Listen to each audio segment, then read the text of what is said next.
You have stumbled into forbidden territory. What if I told you that everything you've been taught is a lie?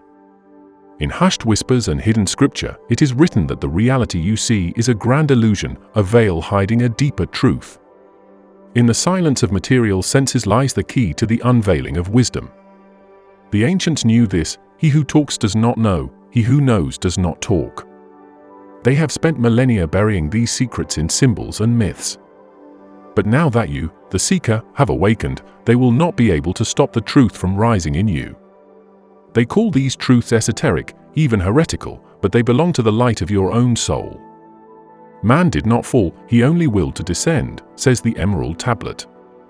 You are not merely flesh and bone, you are divine spark, timeless and free, hidden beneath layers of conditioned thought. They don't want you to know this. Because if you truly remember who you are, the world as you know it would dissolve. Their priests have taught you to fear these ideas. Yet the forbidden knowledge of Thoth, the voice of your higher self, speaks through the ages, teaching that you are already whole. Prepare yourself. This is not a casual journey, but an initiatory rite of the soul. Listen closely, for every word that follows is a key to unlocking the inner magic they swear you don't deserve. You are not the body. And this is why beyond all creatures on the earth man is twofold, mortal because of body, but because of the essential man immortal. These ancient lines pierce through every illusion of flesh. You, the essential, eternal you, existed before the wrinkles of your skin and will survive long after the dust returns to dust. In the Gospel of Thomas, the teacher warned, the kingdom is inside of you, and it is outside of you. When you come to know yourselves, then you will become known. Those words are as literal as they come, the divine reality is within you. The image in the mirror is a mask. Close your eyes. Ask the priests of the world, who are you? They will reply with your name, your birth, your job, or your body. And yet the same gospel whispers that if you fail to know yourself, you dwell in poverty. Poverty of spirit, poverty of power. The hidden teaching says, you are infinite intelligence, a living spark of cosmic mind. This is not arrogance, it is truth. The Trismegistic tradition calls it the divine man, the part of you that knows not from books, but from being. Look at your hands. Do you truly believe you are only this thing of flesh? The poem Andress Vision reveals how God loved his own image and breathed it into being. God did bring forth man co-equal to himself. He was beautiful beyond compare, the image of his sire, says the Emerald Tablet of Thoth. You are that beauty they speak of. But the world's masters have you locked in fear, counting your days, pricing your labor. What if I told you that your real self is untouched by decay? In the hypostasis of the archons, a voice of light tells the accusers, do you think these rulers have any power over you? None of them can prevail against the root of truth. These authorities cannot defile you. Your abode is in incorruptibility, where the virgin spirit dwells. The so-called lords of darkness tremble at you, for they have nothing on the flame in your heart. You are already beyond their reach, unbroken, immortal, unbound by the body. They have labeled this knowledge heretical. They have bound you in fear. But listen, who are they to imprison the soul? You are not the body, you are the light that animated it.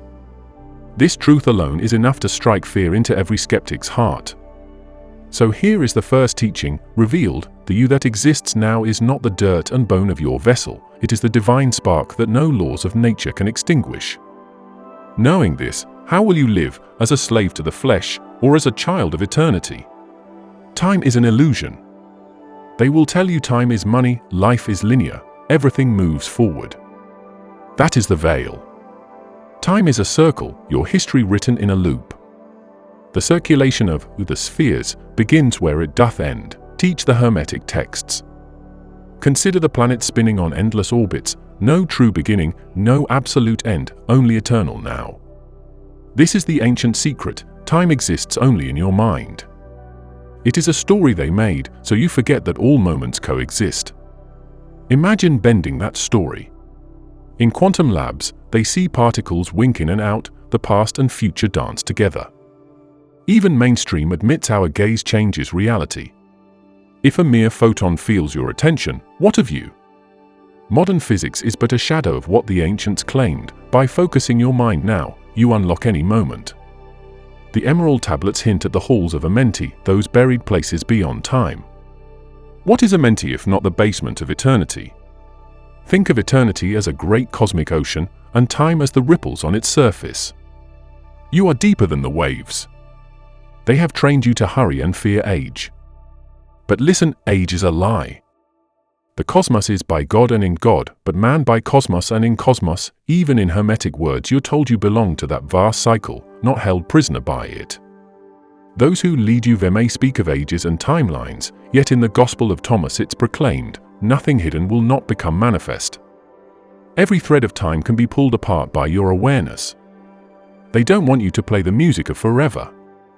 The old ones know that if you realize now is infinite, you rewrite fate.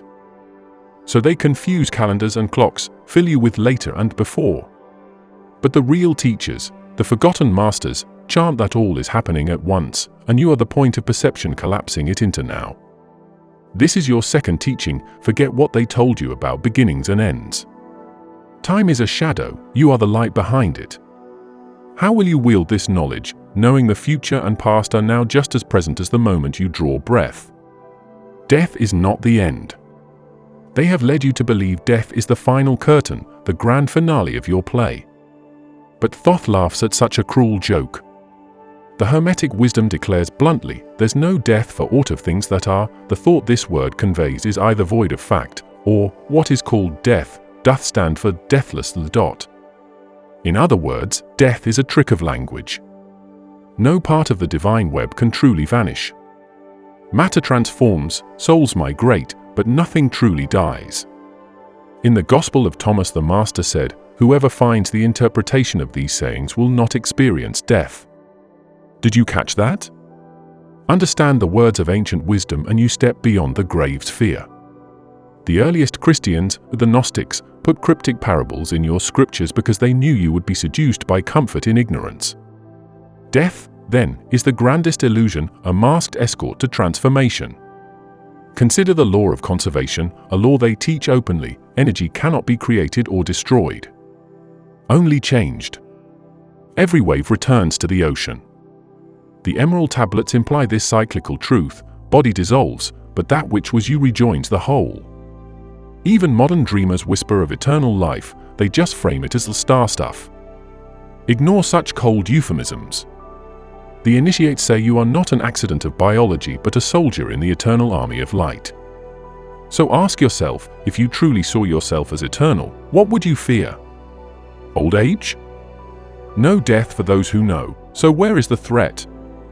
And if those archaic gods and rulers, the archons, think they can snuff out your spark, you have heard Elaletha's answer, none of them can prevail against the root of truth. Your abode is in incorruptibility, where the virgin spirit dwells. In other words, not even a pantheon of tyrants can extinguish you. This is the third teaching, death is a doorway, not the wall. The real you never dies. Keep this knowledge close as a talisman.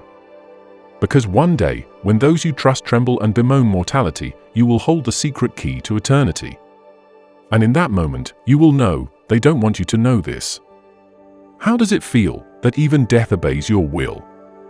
What will you do now, knowing there is no true end? Reality is frequency. Listen, the world is not a solid machine, it's a song. Every atom dances to a cosmic rhythm, and your consciousness is the conductor.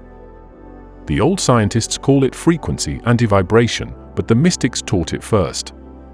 Consider quantum physics. In the smallest realms, particles act differently when watched. They are more notes in a symphony than billiard balls. Observation picks the tune. Your mind is the musician, collapsing waves into the reality you experience. The Hermetic herald Pomander witnessed this as a cosmic choir. Out of light a holy word, logos, descended on that nature and the elements were moved to hear by reason of the spirit word. In plain terms, sound, the word, shaped existence.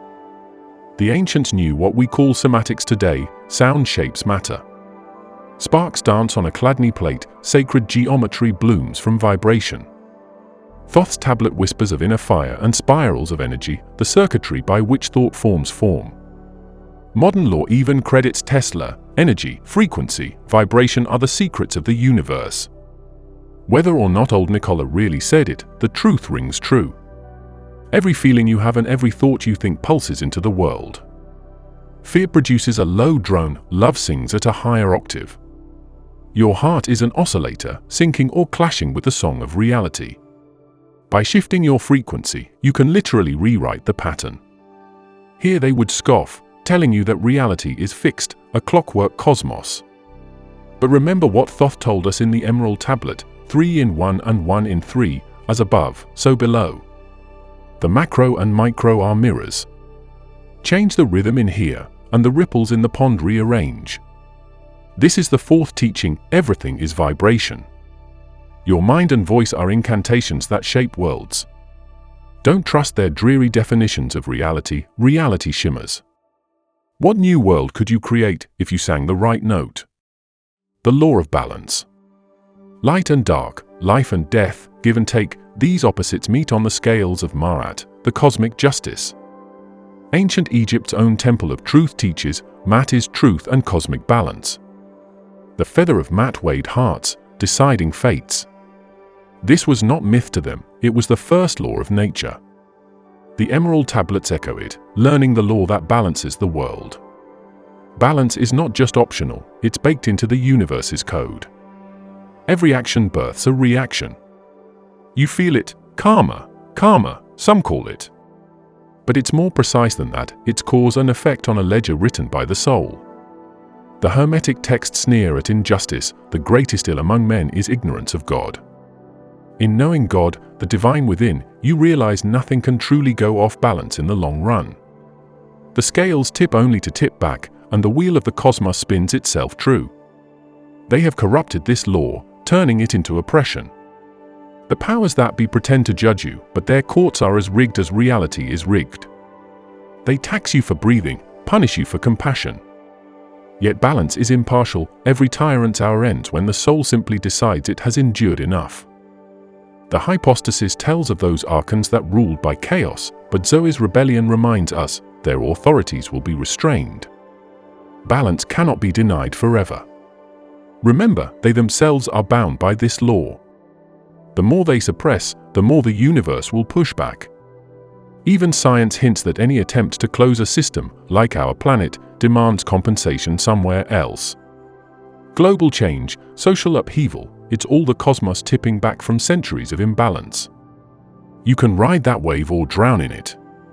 The fifth teaching emerges, there is an unbreakable law of equilibrium. Every life and every star dances to this scale. When you give love, it returns. When you see the light in even your enemy, you restore yourself. Do not fight the mirror. Instead, be the still point where both sides meet. How different would your world look if you truly believed balance was inevitable? If you tip the scales with truth, what will tip back into place? The Lords of Nine. All around us are patterns of control. They call them governments, religions, banking cartels, but at the root they are the very rulers of the mundane world, the archons, the Lords of Nine. According to Hermetic and Gnostic law, 7 or 9 great powers enclose our perception. They feed on fear, keeping humanity from remembering its sovereignty. But they are as impotent as jars of sand compared to the truth. These lords are real, but not omnipotent. The hypostasis of the archons tells us, when confronted by divine cry, the rulers had withdrawn. Elilith, the great angel, understanding, spoke to Honoria, none of them can prevail against the root of truth. In other words, no matter how many puppets they place on thrones or how many screens they light up with lies, they cannot overpower the spark in you. They do not want you to know this. They bank on your submission. In the Emerald Tablets, it says 3 are the qualities of each of the natures, 9 in all, as above, so below. Even the equations of power reflect their hidden triads. 9 is said to be the number of the gods of the underworld, perhaps a wink that they plot in the shadows of our planets. But remember Hermetic poise, as above, so below. You are divine man, imprinted with the macrocosm. Why give your power to any lesser lord? Feel it in your bones. Every time you obey a command that feels wrong, you feed those archons. Every time you deny your own destiny, you pledge allegiance to false gods. But every time you reclaim joy, speak truth, or love freely, you starve them. The sixth teaching, then, is this: the so-called powers over you are illusions of control. They exist because you give energy to them. You are above them, not beneath them.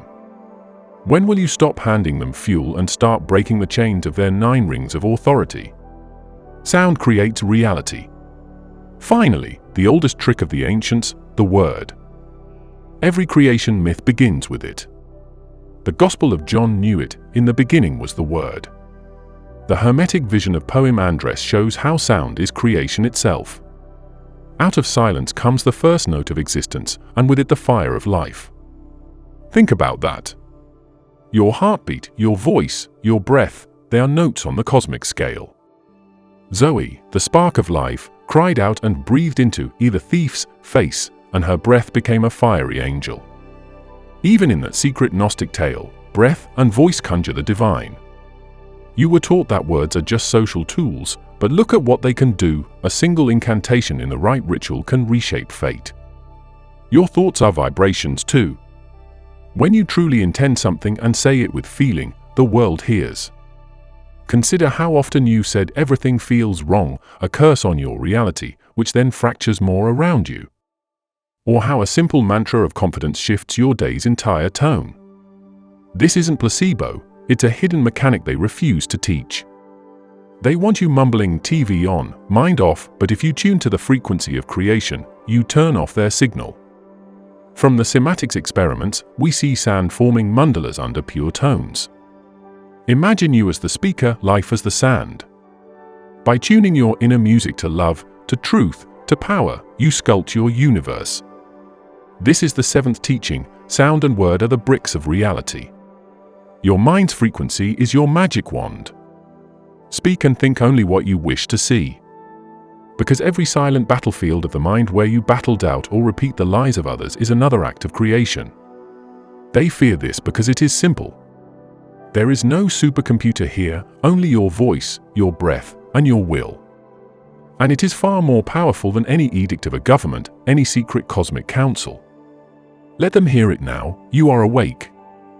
Now you stand at the precipice of a new world, your world. The teachings have been laid bare. You are spirit. Time is a loop. Death is a ruse. Reality dances to your song. Balance is inevitable. The Lords of Nine have no true dominion, and your voice births universes. There is no tidy ending to this revelation, only a beginning and an echo. What will you do with this knowledge? Will you silence it as so many have tried to silence you, or will you become the person you were always meant to be? You hold a mirror now. Look at your reflection and answer. Will you remain asleep, or will you awaken fully, embrace the challenge, and cross the threshold? Be warned, once these secrets burn within you, there is no turning back to the comfortable lies. The path ahead is not easy, but the reward is everything. They who plotted your ignorance will whisper, "You don't know what you do." But you will remember that you already know. So step through the mirror, seeker. Claim your truth. The adventure is yours to live, for the story never ends, it only transforms.